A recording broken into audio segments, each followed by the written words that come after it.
She's a doctor of chiropractic, rehabilitation, and pain solutions, and has been practicing for over 36 years.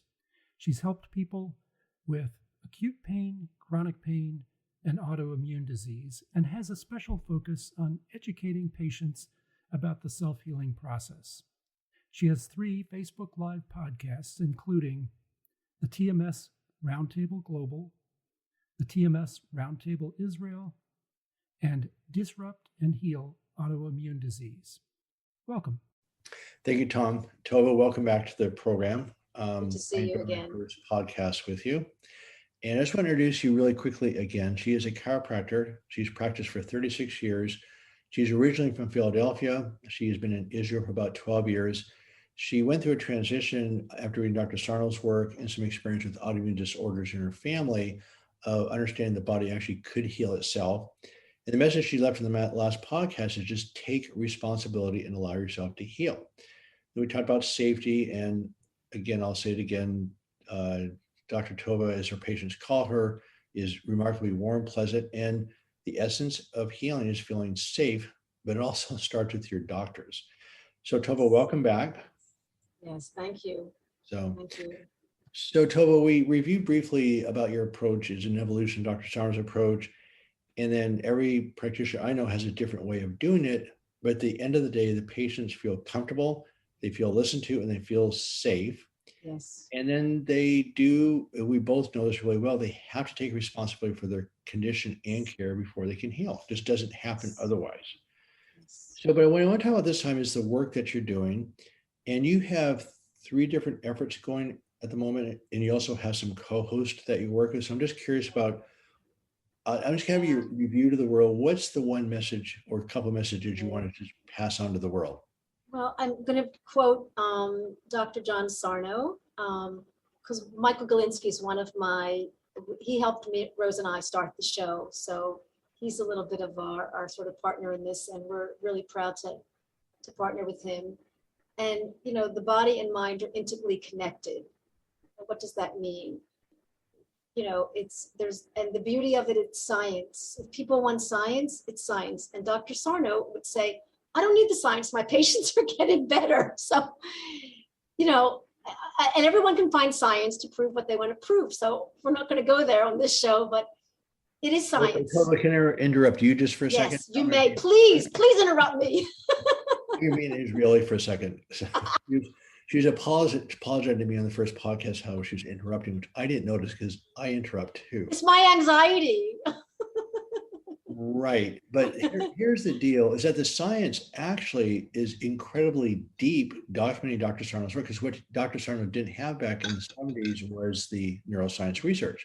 They did not have MRI scans. They did not have functional MRI scans. And over the last 30 years, there's incredibly deep science that documents exactly what he put out there, that the mind body aren't only just connected, but they're just a unit. And they have all these changes in the brain now in chronic pain that are clearly documented. So what we're doing, again, with each one of our own style, is an expansion of his work. But what's happening in medicine is categorically ignoring the data. Yes. So it's sort of the opposite, shoes on the other foot. Important. Right. Important. Anyway, so go ahead. I didn't mean to interrupt. Well, I want to say something really heavy, and I want to see, and I'm going to ask Tom after the show how he feels about this, but listen to this. And I learned this through studying a lot of, Jewish history, and of course, nothing is new under the sun. But they say that the body made the solution before the problem. The body was healthy.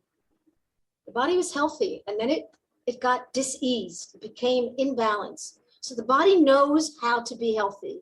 And that's what I know you and I have been able to find numerous studies about, that the body can heal over and over again. You just have to give it the right insights and understand how the body and mind intimately work together. Right. And if your skin didn't heal after a cut, or your bones didn't heal after they were broken, if the body didn't have the capacity to heal, even just what we call simple things, healing a broken bone or a skin cut or whatever it is an incredibly complicated process. Why can I cut myself and the skin look almost the same as when it started? It's miraculous, right? Yeah. So the body has an incredible capacity to heal. And what we take as routine is miraculous. So then what happens, again, you have to be in a regeneration state. If your entire body is in what we call threat physiology of inflammation, increased metabolism or fuel burning, and just in an agitated state where you're burning up your energy and depleting supplies, you can't heal.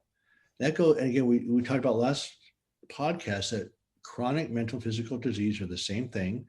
Is exposure to sustained levels of inflammatory markers, et cetera, and it breaks down. And one thing I'm really interested in talking to you about is that you have three efforts going, and one of them is the autoimmune disorders. But I'd like to talk about the other two first. You have TMS Roundtable Global and one in Israel. What are those efforts exactly? Well, and when COVID began, I had this brainwave, and it was like, you know how sometimes you work, I mean, I've been working for 35 years and I've had tons of brainwaves, and I went to this partner, I went to that partner, and I went to my partner in America. And I probably didn't follow up and believe in it. And that's just my path, learning. So I got a brainwave, and I called Michael Galinsky and I said, we've got to do something live to help people heal. And I'm sorry, who's Dr. Galinsky exactly? Michael Galinsky. Michael Galinsky is the director and the star of All the Rage. And he took, he's the one who did the movie, documented Dr. John Sarno over 10 years. Okay. All the Rage. So he's very close with, like, he's just been, and he's like a healer in himself. He went through the body mind. He's talked to so many people that knew Dr. John Sarno. He went to Dr. John Sarno. His father went to Dr. John Sarno. He has delved deep into the people that were in his movie. And I recommend, so Rose and I, everyone sees the TMS, All the Rage movie, because it clearly states, and the science, how the mind and body are intimately connected. And there are lots of other movies that are doing that as well. So I called Michael, and he said, look, I can't do this with you. I'm busy making, movies. He's an advocate for this and that. And I'm like, well, I don't know what to do. He said, call Rose in Australia, in Melbourne. And the three of us got together, and we learned a lot of technical things. So I'm in awe of Tom and his technical work. And we started a show March 2019, when Corona began, 2019. And doesn't matter. It's been a year and a half. So yeah. Right. And we've had weekly shows with people like you and Dr. Clark and Dr. Alan Abbas, and many therapists that have come on. Dr. Schubiner, Dr. Schechter's been on twice. He's got this amazing program for youths now, and I wanted to showcase him. Many people, and people that have self-healed, people that have literally gone through processes like you and I educate about, and they're saying, I have healed, or I am healing. I even want the people on my show who are in the healing journey, because we know it's a healing journey. This is your life. This is like the story of your life. So we've been on that for a year and a half, and it's been unbelievable. Rose and I, and Michael comes on a lot. We have movie producers. We had the producers from This Might Hurt, which is the movie with Dr. Howard Schubiner. We're scheduled till November. We're just blessed, and we're just being ourselves. Rose is a nurse and a midwife and an ISTDP therapist, and she's amazing. So could you explain who Rose is for us again? Yeah, Rose Hui. I hope that you'll have her, because ISTDP is just ISDTP, intensive short-term dynamic physiotherapy, is an outstanding process that came from an Iranian psychiatrist, and then Dr. Alan Abbas began to pursue it, and then he wrote a book with Dr. Howard Schubiner about it. Why it's so wonderful, and why we brought together TMS and IS in this intensive short-term dynamic physiotherapy, because Rose and I believe, and I believe now, even after working with her for a few years, completely, and this was like the missing piece, the emotions are part of the cause, a bigger part than we think. They're repressed, and they're causing the threat that you talk about. They're causing the inflammation that you're talking about. And Dr. Sarno, he said repressed feelings, but he didn't go further. And now we're going further, you and I, with the repressed feelings. Go ahead. Can I rephrase that for a second? Please. Okay. So what I my friend of mine, Les R, and I do Facebook Lives also. And what's evolved in our conversations is that we know that thoughts are a threat that create a chemical reaction, and repressed thoughts are even better. So you have your body processes it, and then you have a chemical reaction of safety, neutral, or threat. And safety is dopamine and growth hormone, all sorts of pleasant chemicals. And then threat, of course, is adrenaline, cortisol, and you feel agitated. So we feel like emotions is what you feel. In other words, emotions reflect your physiological state. Mhm. And so emotions aren't, so the cause is threat, the reaction is a chemical reaction, and then emotions is what you feel when you're in that reaction. That's how we phrase it now. Right. And are you finished? What's that? Are you continue? The only reason I'm saying that because people, when you say talk about emotional pain, Yeah. wait a second, It's not emotional pain, it's not. David. It's the pain that emotions reflect. Yes, it's the emotions that are being repressed, Right. that are not being dealt with, that are in the subconscious. And this is Freud. This is where Dr. John Sarno got, this is Freud. And this is, in the beginning of time, we had to survive. Who had time to feel? So as we begin to understand that I feel angry and that I might be expressing it in an unhealthy way, Right. I'm bringing up my fight or flight. So I think the thoughts, as you said, the thoughts we can't stop, but we can watch them, recognize them, accept them.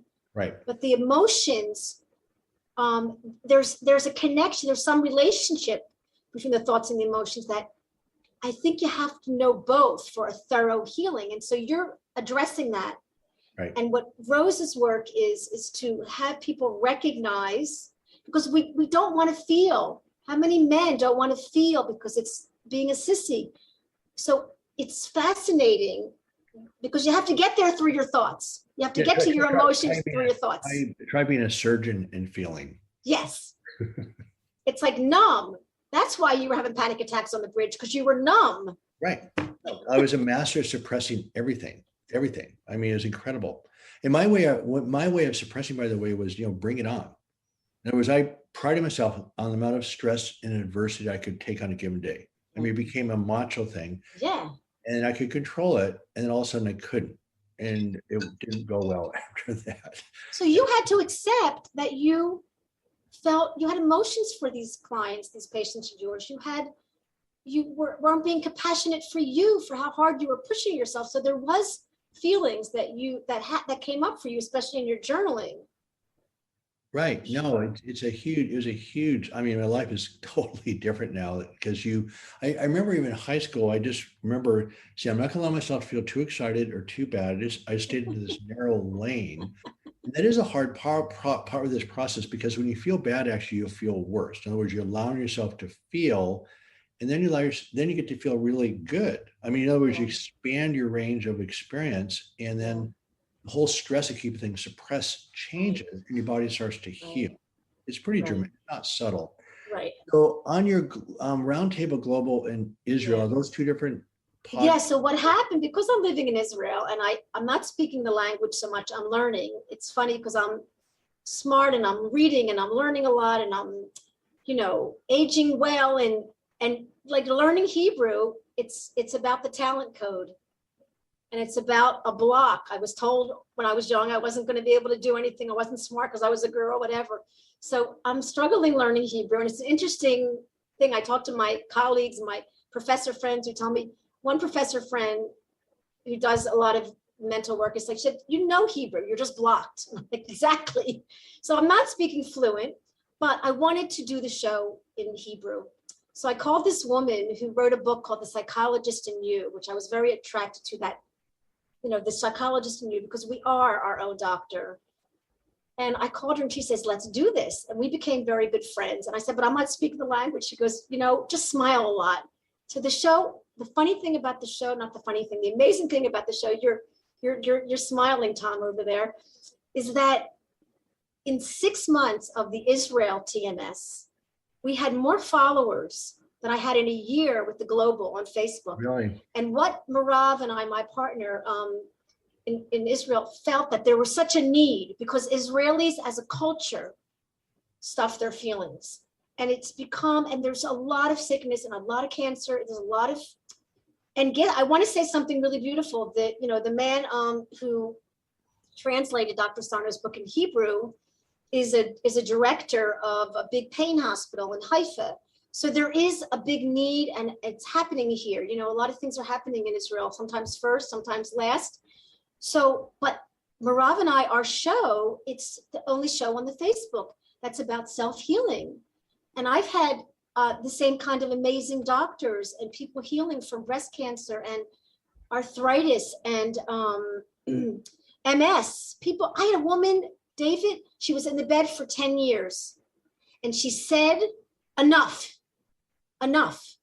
And she literally took the threat that you talk about, took the inflammation, did all this work to calm herself down. She had a very supportive husband, which is really important. And she is walking and now teaching people. And she has her own program.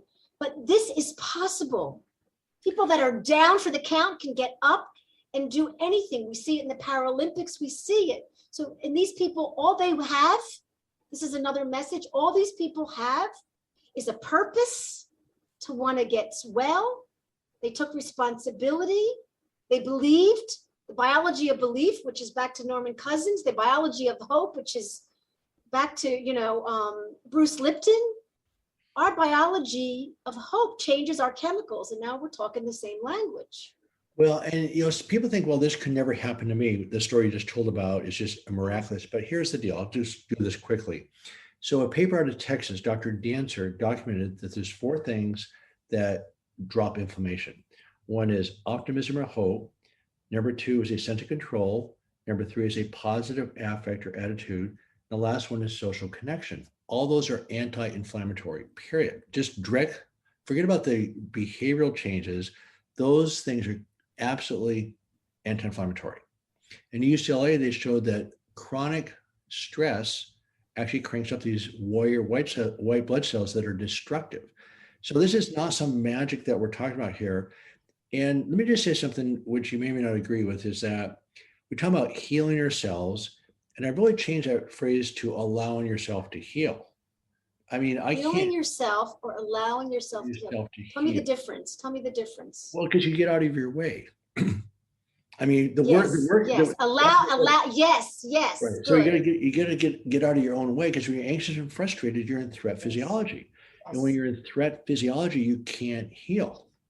And so as you use the tools to, and again, healing comes into minimizing your time in threat physiology.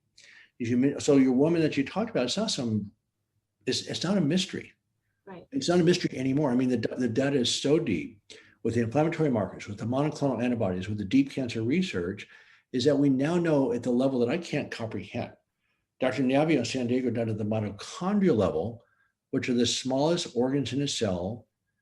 Remember, there's 30 trillion cells in the body. That's a lot. And then each cell has mitochondria, little engines that generate energy. So clear down to the mitochondrial level, they figured this out. There's 13 mental and physical chronic diseases linked by the same changes in the mitochondria. So what you're saying, and the other thing that she did, which again, all of us have stories like this. Remember, taking control is anti-inflammatory. Yes, so it's not just mind over matter. You just simply, and you use the word before, taking responsibility is the same thing, right? And what is control? What is the purest form of control? A kind of a letting go and allowing. Right. That's our saying. We talked about this on the first podcast. So the tools that we use, the writing, relaxation, et cetera, just cuts from the past. You're not trying to fix it. You're just releasing. Then if you want to use the word work, I'll let us use the word here, is that it's the spiritual journey, play, giving back, social connection. That's where the quote work is actually expanding into the life that you want. But you can't do that if you're trapped by anxiety and frustration, which comes from not taking responsibility. So, okay, so on your team, so the Israeli roundtable has done well. Yeah. A third effort called Disrupt in Healing Autoimmune Diseases. I'm really curious about that, because there's still a little hesitation in the mind-body world about that's a factor. And there's clearly data that shows, well, first of all, it makes sense. it's an inflammatory process, so why not autoimmune disorders? Second of all, there is strong data that says autoimmune disorders are caused by chronic stress. Right. Which And is important. I happen to believe that these upper motor neuron ALS and MS are the body attacking itself. And, you know, I'm not interested to fight with somebody about research. I'm interested in the person taking responsibility and having a quality life in a wheelchair or on a walker, you know, and using these exact tools because they are fail-proof. Do you know they are fail-proof? Fail-proof. And what do you mean by that? Well, you know, something about the journaling. They did research because I'm from, you know, from Philadelphia's Aaron Beck, who's the father of cognitive behavioral therapy. Right. And his daughter, Judith Beck, did a lot of work with dieting. And they did some research that if you write down what you eat, you write down what you want to eat, what you did eat, what you didn't want to eat, how you're feeling about eating. The research says if you show someone, you're going to get better. If you write it down, you're going to lose weight. And if you show someone, there's even a greater research about losing the weight. Now that was just about changing the behavior around food. We're changing behavior around pain and around the human body and around feelings and thoughts. We're asking people to not change their personality, to understand who they are, understand how they fire, understand their relationships with themselves, with people, the patterns in their life.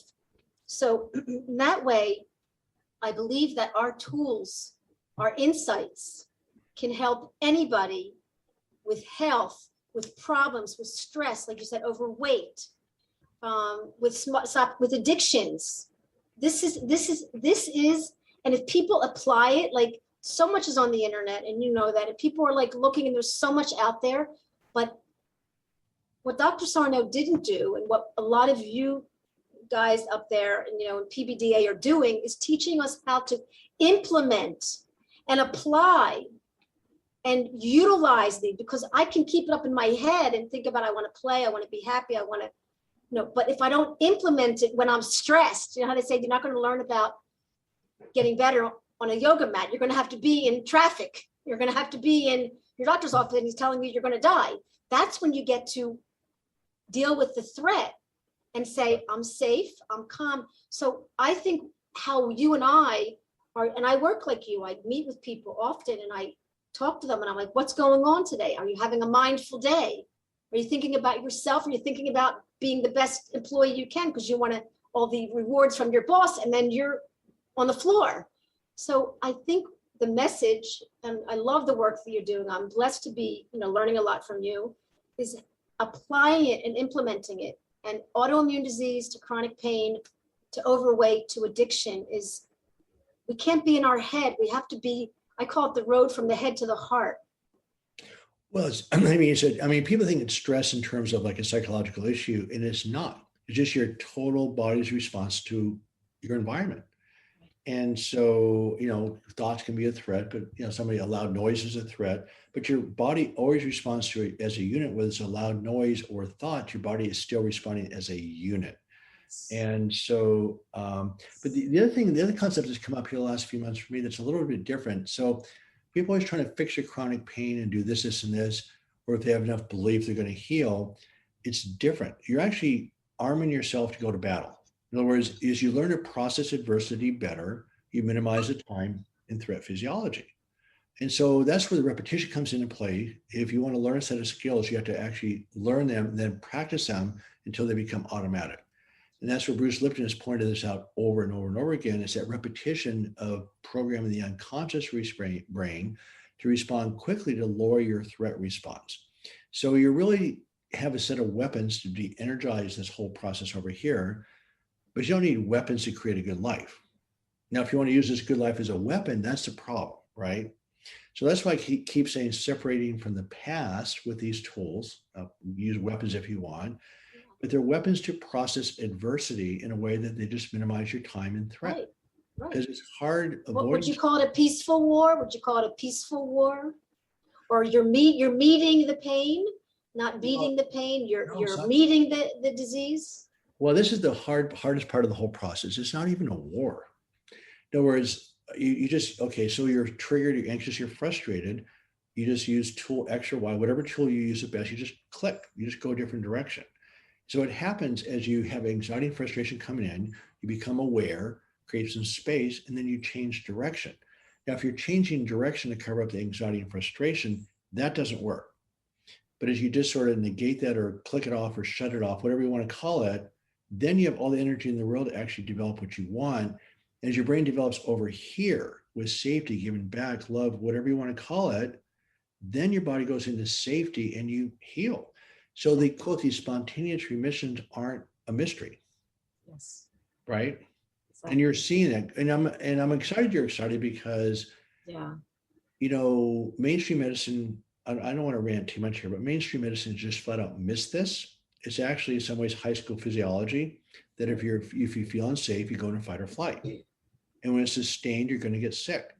And so as you learn to calm yourself down and go into safety physiology, to me, this is high school science class, fight or flight versus right. rest. But isn't it beautiful that if we integrate, integrative medicine, but integrative medicine the way you and I are doing is that, okay, if you want to go ahead and have the chemo and the radiation, go ahead, but decide how you're going to respond to the effects. Right. If you want to go ahead and take an Advil, okay, but why don't you go do a little bit of understanding of why you had the migraine? So right. We are not against medicine. Medicine is amazing. You know it as a surgeon.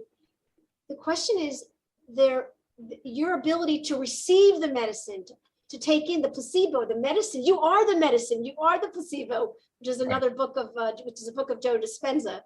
And the beautiful thing I want to say, because I don't know who wrote the book. I probably need to order it. There's a book called "The Patient Will See You Now." Right. I love it, and I guess it's written by a doctor. And the world is changing, and we are here as bridges for people. We're not here to say this is wrong and this is right. We are bridging the medical world into the world of, which is, I don't even know what the name is. It's the world of health, the world of healing, the world of self. Yeah, I'm starting a movement called dynamic healing. Beautiful. And it just acknowledges your stresses versus your coping skills. And when your stresses overwhelm your coping skills, you go into threat physiology. So dynamic healing acknowledges that dynamic interaction between your stresses and your coping skills. And medicine a lot of times treats only the symptoms, but the root cause is your circumstances versus you. And unfortunately, I think that clinicians really are incredibly well-intentioned, but the business of medicine has taken away our time to talk to you, right? And so you don't feel safe. We don't know who you are. We don't know your circumstances. So how are we going to help you solve your problem? So we can't solve it for you, but we can encourage you, teach you, and coach you and help you feel safe. Right. We can help you in your healing journey. And I agree, medications, all these different things are helpful. And it's never just one thing at a time, as you well know. And but what I'm excited about your work is that you have such a great energy that's, people feel safe around, which is great. I know this is a or they wonder what, like, they're like, what drug, what are you smoking? Well, whatever. Because it has to be, it's another relationship. Not everybody likes our manner. And you have to, I always say, let's have a complimentary call and see if this energy. Right. And that's why Rose and I make such a nice team, because she's a different energy. And I know that, so it's very important also that the relationship, and you mentioned it a few times, and it's a beautiful thing, you choose your doctor, you decide, you're in control, you're navigating this. And you speak about that very beautifully. And I love that you honor that. Yeah, no, it's a huge deal. Well, Toa, thank you again very, very much for being on both these podcasts. It's been excellent. And we'll be talking again. And again, you're still practicing chiropractic care in Israel. Yeah. I have a home office, and I do a very gentle adjustment. I do a lot of rehabilitation. Everyone has to stretch. Everyone has to exercise. Movement is healing. Emotional healing, physical healing. You must move your precious body. And people that are scared, it's a whole nother process. So moving is very important, moving emotionally, moving physiologically, moving physically. So I practice chiropractic, I practice rehab, but my love and my passion is helping people with this mind-body work and empowering them to take care of themselves, to love it, love it. And they can find you on the internet, correct? Yeah, TMS Roundtable or Dr.